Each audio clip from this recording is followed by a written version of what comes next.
इसके सुनने मात्र से पाप नष्ट होते हैं।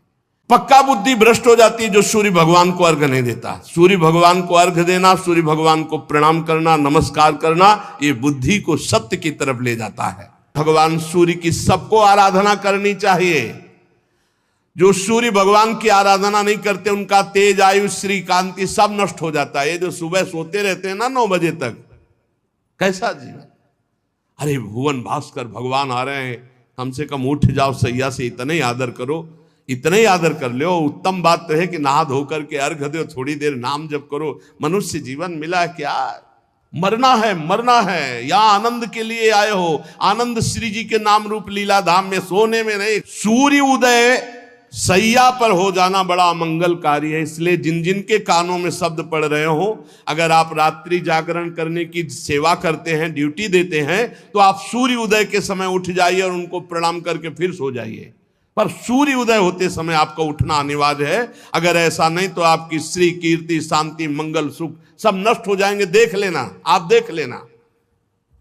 ये जो तुम सोते हो ना, सूर्य उदय होता है ना, तुम्हारी बुद्धि को भ्रष्ट करता है। पक्का समझ लीजिए, पक्का। ये महापुरुषों के द्वारा स्थापित किया हुआ मार्ग। सूर्य उदय होते ही आप स्नान करके उनको अर्घ दीजिए, और जब नाम जप, मंत्र जप करोगे तो बुद्धि को सत्य की तरफ ले जाते हैं। गायत्री का जो आखिरी अर्थ है उसका यही कि मेरी बुद्धि को सत्य की तरफ प्रेरित कीजिए, सत्य की तरफ प्रेरित कीजिए।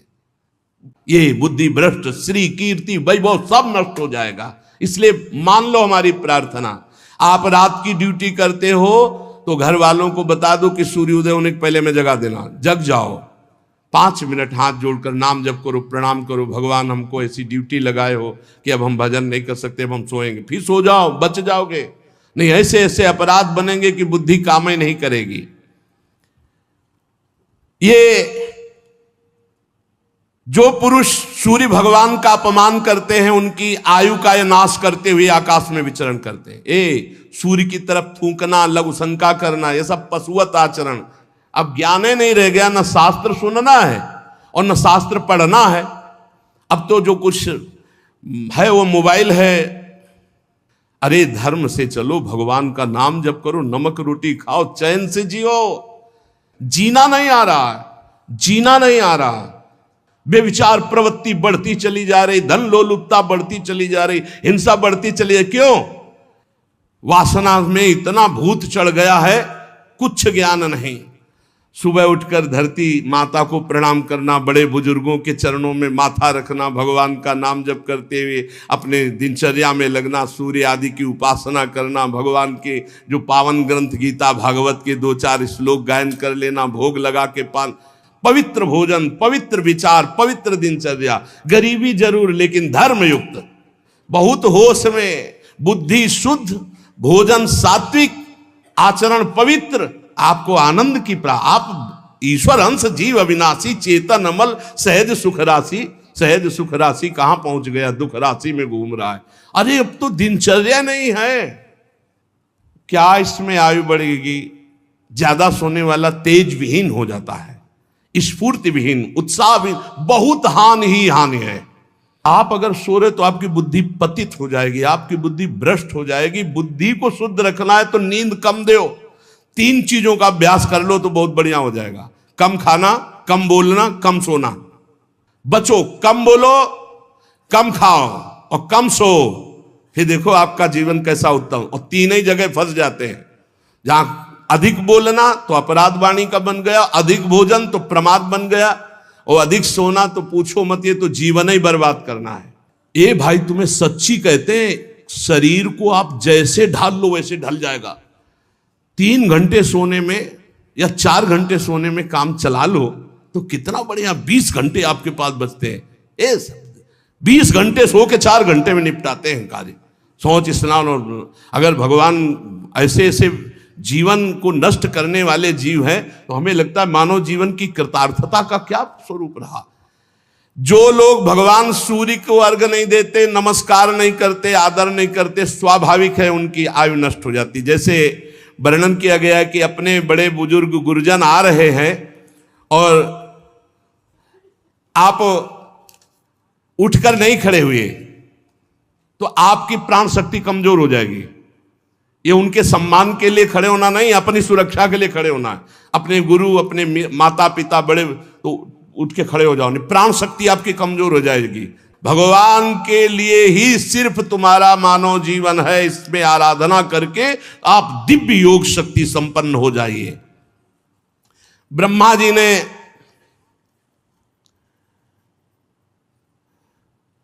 ये समय का रचना किया। विदुर जी कहते सतयुग, त्रेता, द्वापर और कलयुग, ये सुना है तो प्रभु इनका समय क्या है, इनका संध्यांश क्या है? तो मैत्रेय जी ने कहा ये 4 युग अपनी संध्या और संध्यांशों के सहित देवताओं के 12,000 वर्ष तक रहते हैं, ऐसा बताया गया है। सतयुग में दिव्य वर्ष की बात है, 4,000 दिव्य वर्ष और 800 संध्यांश दिव्य, तो 4800 वर्ष दिव्य। मानवीय गणना में अलग होता है और ये दैवी गणना में अलग होता है। जैसे दैवी गणना में कलयुग है 1200 दिव्य वर्ष, तो मानवीय गणना में 4,32,000 वर्ष, 4,32,000 वर्ष। तो द्वापर कितना हुआ? 8,64,000, 32 दूनी, तो 8,64,000 वर्ष द्वापर, इसका तिगुना त्रेता और इसका चौगुना सतयुग, ऐसा वर्णन है। ये 4 युग है।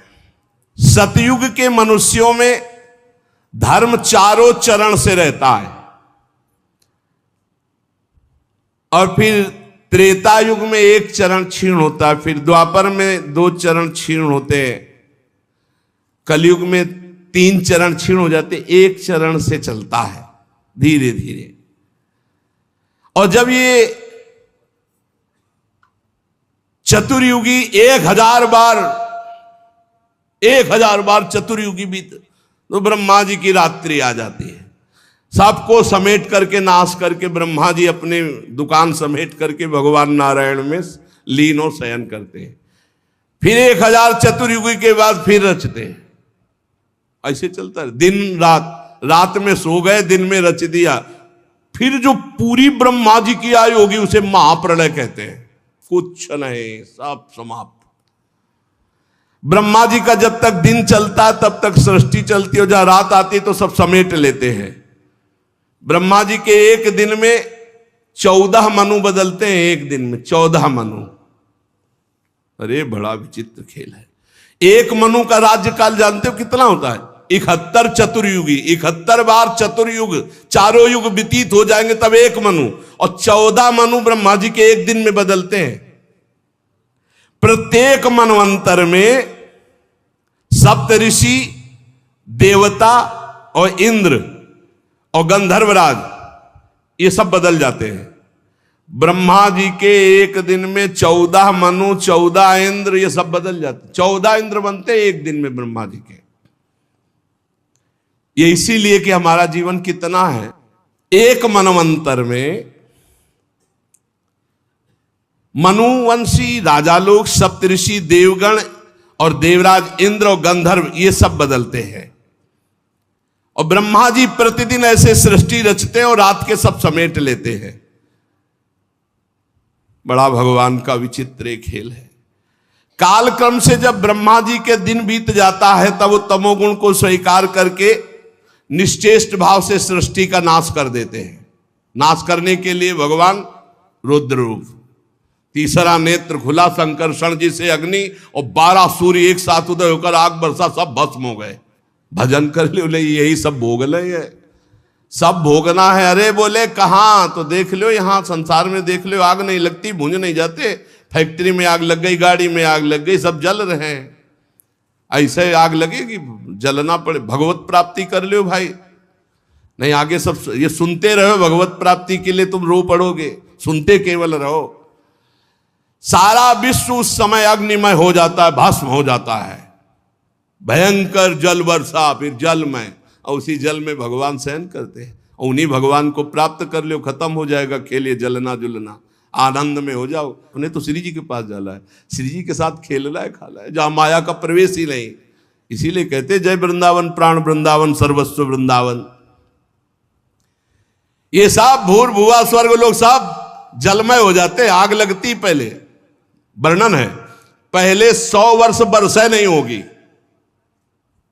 अब 100 वर्ष, 1 साल ना हो तो भूखा मरना शुरू हो जाता है।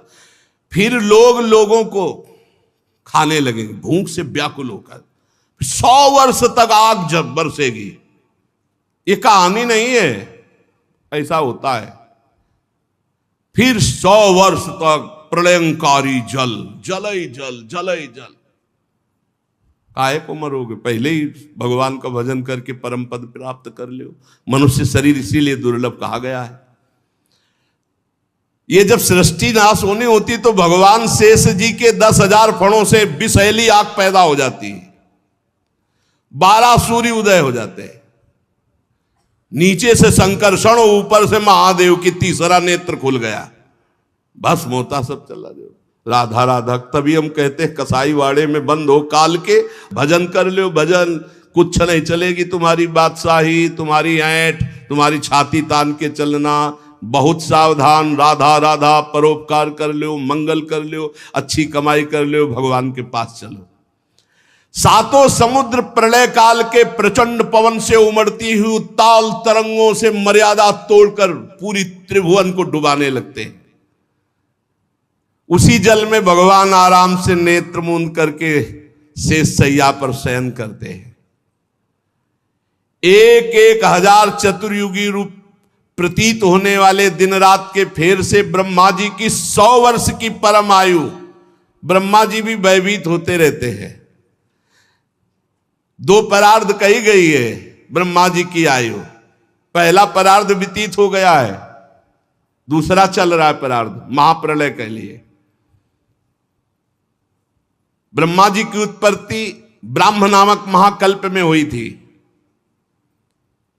एक परार्ध व्यतीत हो गया, दूसरा चल रहा है।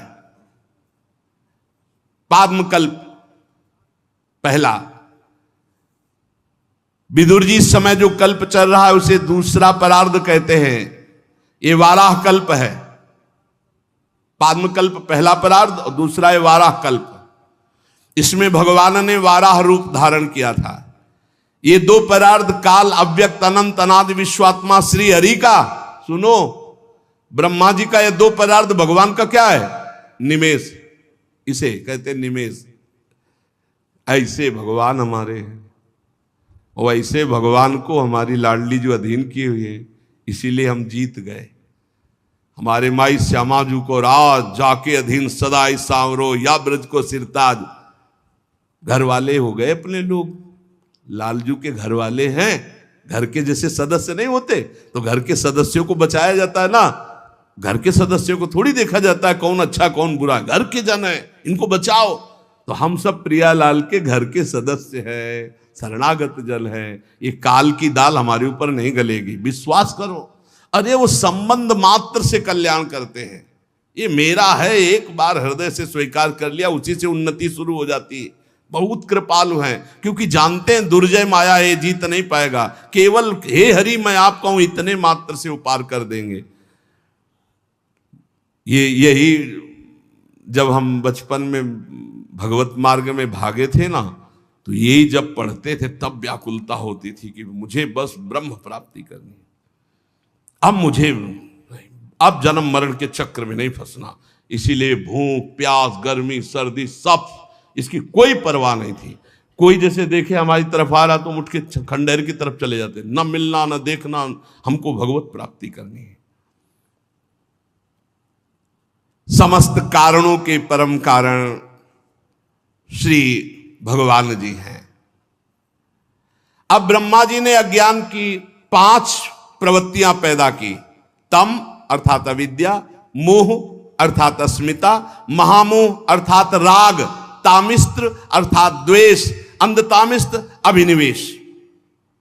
ये पापमयी दृष्टि है, जिसकी अविद्या की दृष्टि है, मोह की दृष्टि है, राग की दृष्टि है, द्वेष की दृष्टि है, इससे पाप ही होता है। ब्रह्मा जी ने देखा है तो पाप कराने वाली मैंने सृष्टि रची, पवित्र हुए, पवित्र होकर आचमन किया और भगवान का ध्यान किया, दोबारा संकल्प किया तो सनक सनंदन सनातन सनत कुमार ये 4 निवृत्ति प्राण ऊर्ध रेता मुनि प्रकट हुए। इनसे कहा सृष्टि रचो, बोले हमारे बस की बात नहीं, हम तो हरि शरणम हरि शरणम हरि शरण। निकल पड़े दिगंबर महापुरुष। कहा तुम लोग सृष्टि उत्पन्न करो। उनका पिताश्री हम निवृत्ति मार्ग पर चिंतन रखने वाले हैं, इसलिए हम ऐसा नहीं कर सकते। ओ हरि शरणम हरि शरणम। ब्रह्मा जी ने देखा कि तो मेरी आज्ञा नहीं मान रहे, बड़ी गुस्सा आई। जब ब्रह्मा जी को गुस्सा आई, बहुत रोकने का प्रयास किया लेकिन बहुत गुस्सा आ गई, तो ब्रह्मा जी के बीच भाव से यहां से श्याम वर्ण का एक तेजो में देव प्रकट हुआ और वो थोड़ा रुदन करने लगा। तो उनका रो मत, बोले मेरा नाम बताओ, बोले रोए इसलिए रुद्र। बोले रहने का स्थान बताओ, बोले कैलाश। यहां श्रीमद् भागवत महापुराण के विधान में भगवान ब्रह्मा जी के भ्रकुटी मध्य से भगवान रुद्र का अवतार हुआ, देवाधिदेव महादेव। देखो ये हमने कई बार कहा है कि जिस पुराण को आप पढ़ोगे उसमें वही अधिष्ठात्र देवता होगा। जैसे अपने गुरु कृपा से कई पुराणों का स्वाध्याय हुआ, तो अगर देवी पुराण तो देवी से सबकी उत्पत्ति, शिव पुराण तो शिव से सबकी उत्पत्ति, जिस पुराण के अधिष्ठात्र देवता उसी से सबकी उत्पत्ति। तो यहां भगवान श्री हरि श्री कृष्ण उनके लिए श्रीमद् भागवत, तो इसमें श्री कृष्ण श्री हरि से भगवान ब्रह्मा, ब्रह्मा जी से देवाधिदेव महादेव जी का प्रादुर्भाव। तब कमल योनि भगवान ब्रह्मा ने उस बालक की प्रार्थना पूर्ण करने के लिए मधुर वाणी में कहा, देव श्रेष्ठ, तुम देव श्रेष्ठ हो, देवाधिदेव हो, तुम्हारा नाम रुद्र,